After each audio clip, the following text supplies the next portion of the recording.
বেহাল দশা মাগুরা বাস টার্মিনালের যাত্রী ছাউনি, শৌচাগার সহ বিভিন্ন অংশে সমস্যা রয়েছে, যে কারণে যাত্রীদের পড়তে হয় দুর্ভোগে।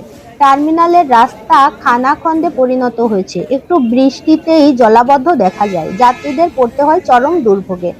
মাগুরা বাস টার্মিনালের বর্তমান অবস্থা এত খারাপ যে টার্মিনালটিতে যাত্রী ছাউনি এবং শৌচাগারের মতো মৌলিক সুবিধাগুলোর অভাব রয়েছে।